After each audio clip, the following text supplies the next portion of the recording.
and it's an internet business that's growing. Well, I'm living in a state where the unemployment's just going up and up and up. So you've got all those job openings out there, and 80% of them are going to be filled by, internally within 48 hours, somebody within the company or somebody that's, somebody's friend or a friend of a friend, and it's all through networking. And here you are competing with people way more qualified than you who just need a job. So from that, if you look at it from that perspective, starting your own business is going to be much quicker and much easier, and frankly, it's going to be greater odds of succeeding than going out there and playing the odds with getting a job and trying to spruce up your resume and just hoping that out of the 500 people who applied to this one position, you're the one that gets an interview. So, if you're going to spend 3 or 4 months anyway looking for a job, it's like, well, you know what? Might as well. Fine. If you're one who's like, well, I at least want to see, it's like, okay, fine, start the job hunt. But if you got 3 or 4 months of job hunt at least ahead of you, why not start the internet business right now too? And you may be surprised in 4 months, if you happen to get lucky and get that job offer, you might be going, well, hey, this thing's already making money for me. Maybe I should keep putting my time into this. So, it's just another way of looking at the situation that we're in.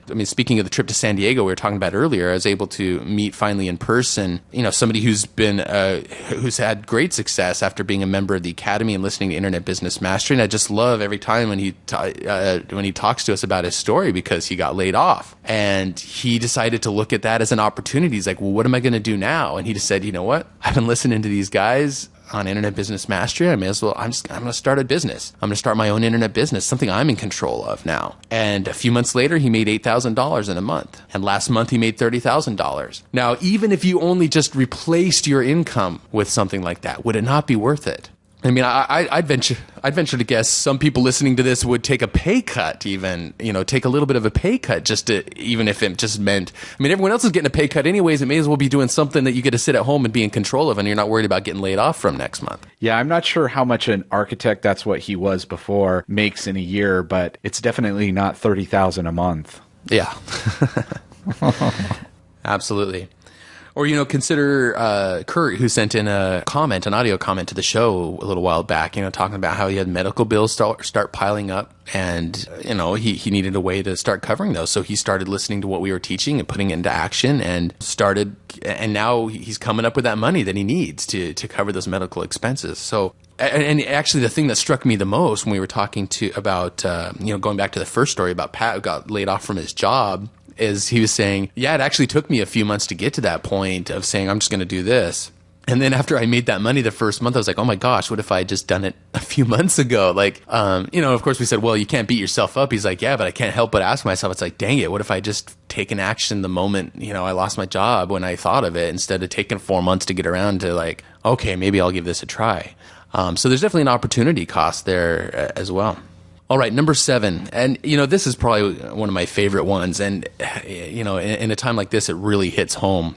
Number 7 reason is just because in a time like this, it's the best time. It's as good a time as any to take more control of your life and your finances and not take for granted all the systems that we depend on. It's crazy. The society we live in and all the systems we depend on financially to keep things working, or just to get, the head of lettuce delivered to the grocery store that we buy, or, just to have, the little conveniences of the pop cans into the vending machines at work that we buy. And, and sometimes we just completely take for granted that those things, those little comforts, whether they're comforts or actual, base necessities for life, we just take for granted the home that we live in and stuff, that they'll be there.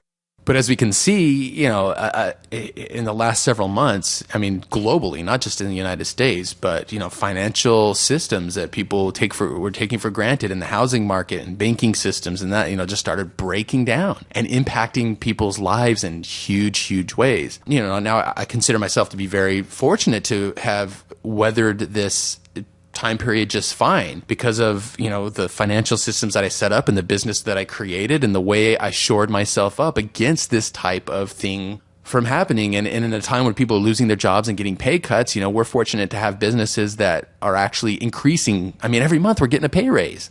It's like some people just don't want to lose their job. We're getting a pay raise every month, let alone every year or whatever. Yeah, not even every year. It's every month. And then it's even...